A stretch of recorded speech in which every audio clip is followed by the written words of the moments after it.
What's up, guys? How's it going? We're back with another video. Sorry for the long break in between videos. I really wanted to do more videos during this pre-release season, but I have been sick and it's been getting worse, so I might have bronchitis, don't know, but you know, if I suddenly pause or the video jumps, it's because I started coughing. And yeah, anyway, so getting into the precons, I've said before, I'm still curious why spirits are getting a precon and not werewolves for Crimson Vows, but also just spirits have been getting a lot of support recently. So if you haven't been catching on, spirits since Kaldheim, actually even a little bit before Kaldheim, in blue, white, and red, white, or just sky colors, have been getting a crap ton of support, and they might be a really overpowered tribe right now that no one's paying attention to.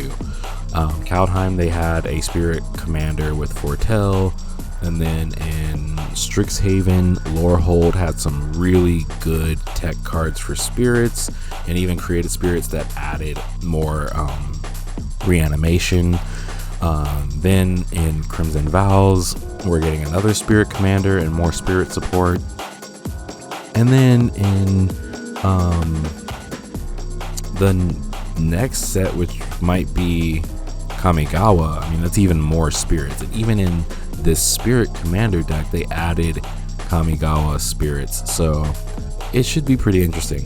The one thing I want to point out about these decks is just that they're kind of off in a way, and the reason why I say that is just because, like, looking at them, at least for the Crimson Vows commanders, they're missing a lot of card draw and mana ramp, which is kind of weird because they've been doing really good with their commander deck so far. But as far as this one only has like a few cards. Like, they've been adding in the diamonds, so Marble Diamond, Sky Diamond. The vampires have the Charcoal Diamond, and I forgot the red one, the Ruby Diamond or something like that, the red one.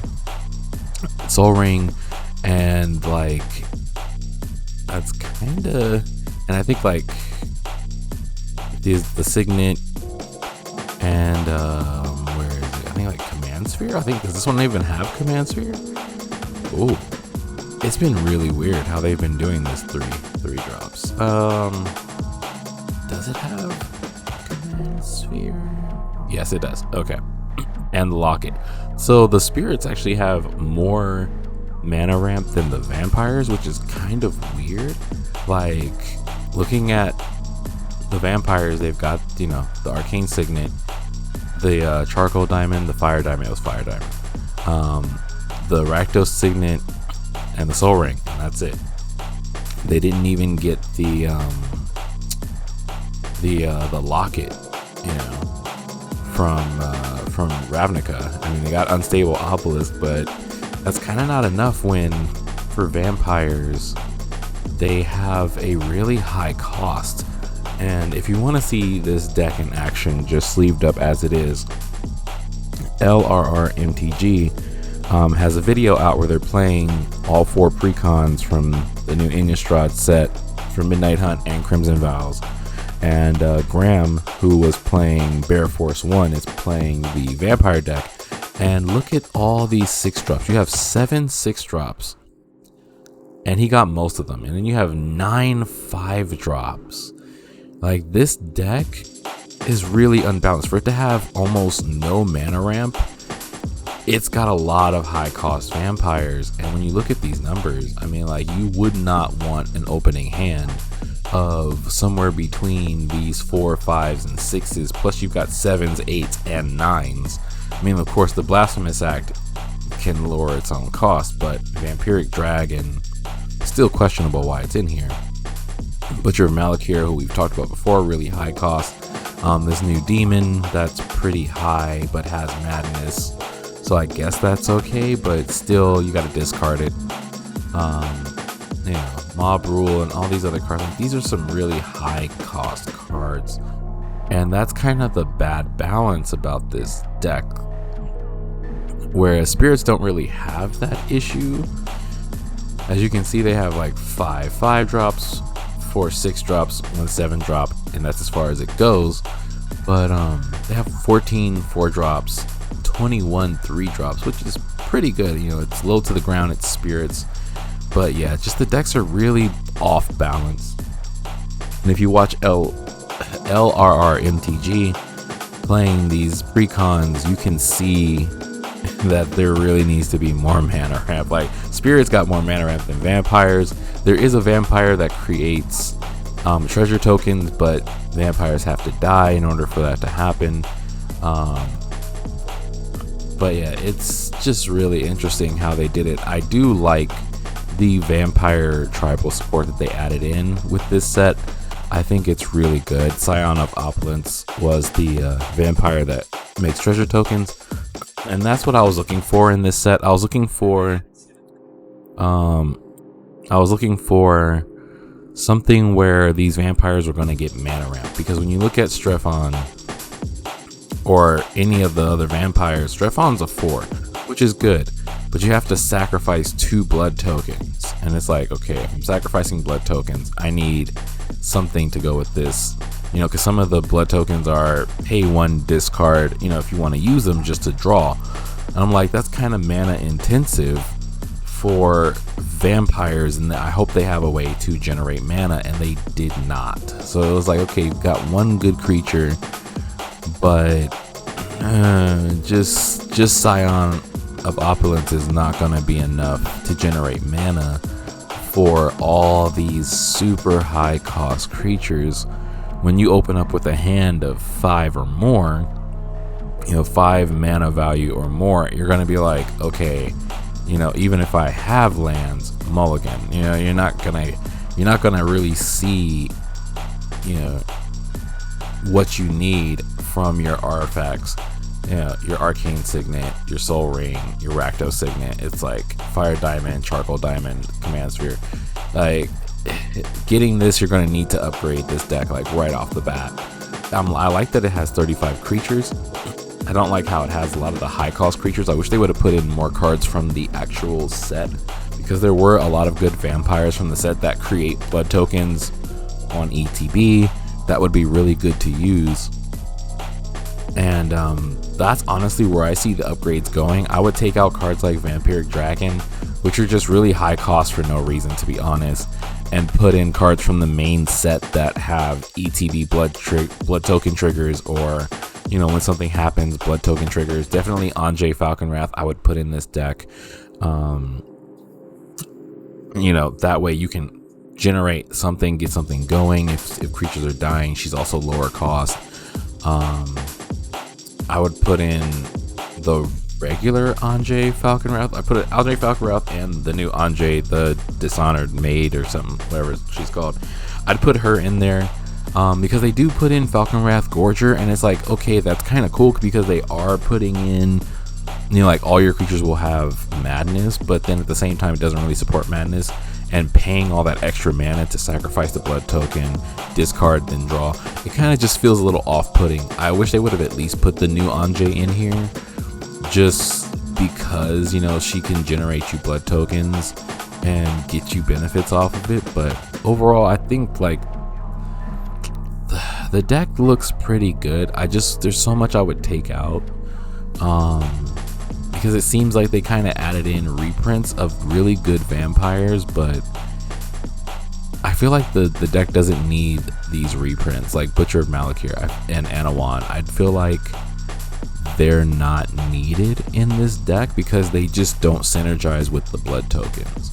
You know, when your commander's focusing on blood tokens and getting in creatures tapped and attacking and having indestructible, it's like, yeah, that would be a good way to get out like Necropolis Regent, have her have indestructible, hit someone for 6 because it's already tapped and attacking.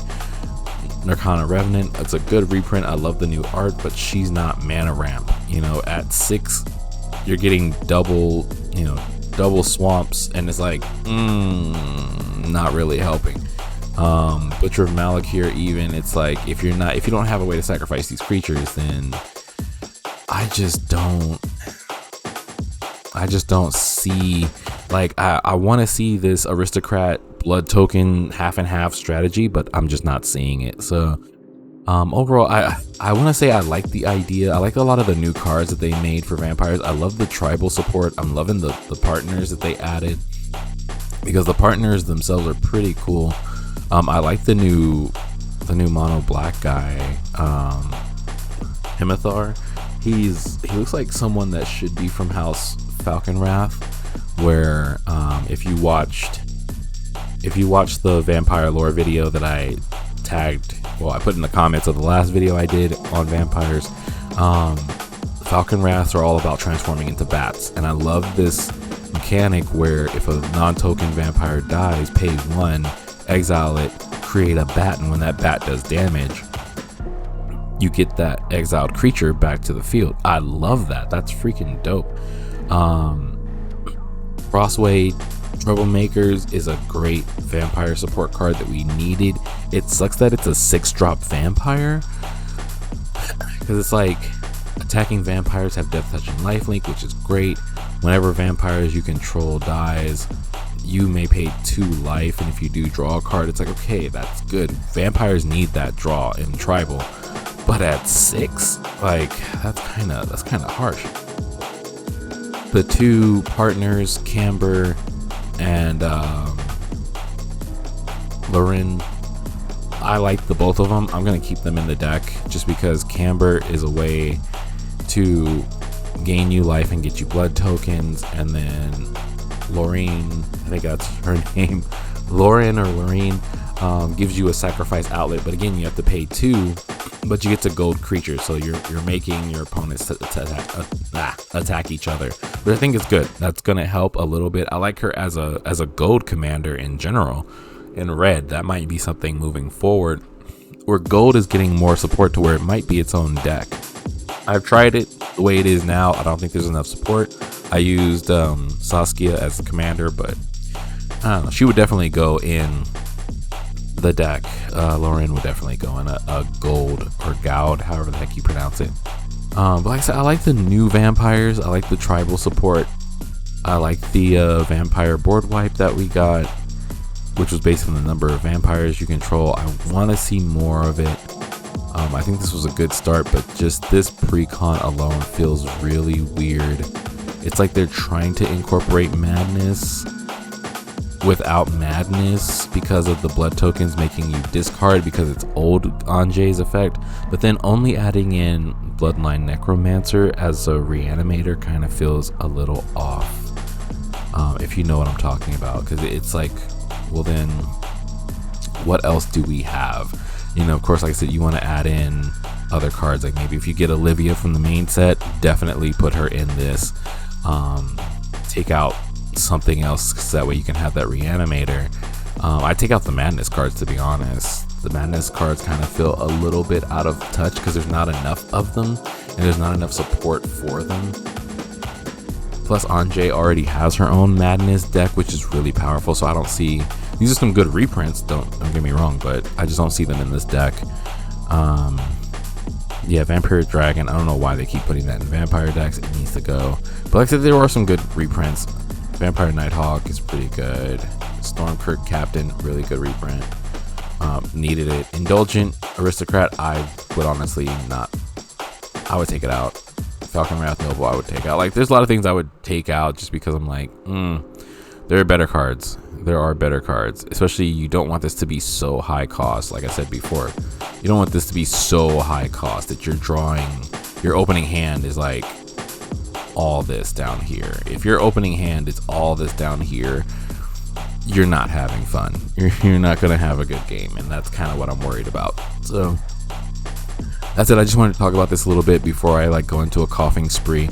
If you check these decks out, let me know. I'm really interested in the spirits getting all the support. Kaikar may be a hidden gem right now.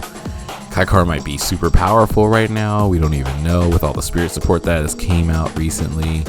And then vampires, I love the new tribal support that they've gotten, but I feel like this pre-con really needs a lot of work. I think the zombies were the best pre-con of this set, just this block of Innistrad, like hands down, the zombies are the best well made deck. Oh, it comes with Geist, that's nice.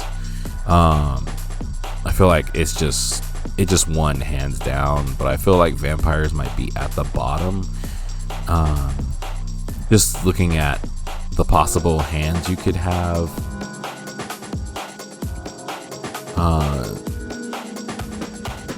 that wouldn't be too bad.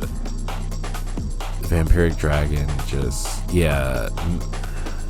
Molten Echoes is a really good reprint, but look at that. That would be a bad hand. God. 2 lands. 2 6 draw. Oh, 3. Three cards that are higher than 6. Yeah, that. Let's do it again. Okay, 2 drop, 2 drop, 5 drop, 2 drop.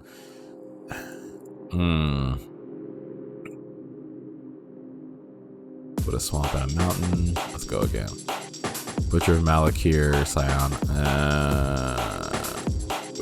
With 2 lands, it's always 2 lands. 3 lands. Yeah, like I said, I'm just not feeling it. I'm not feeling it. There's just something really off about this vampire deck. But yeah, like I said, it looks cool. I'm excited to play it either way.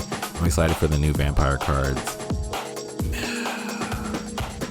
This is gonna be an interesting build. Do you go Edgar Markov with this deck?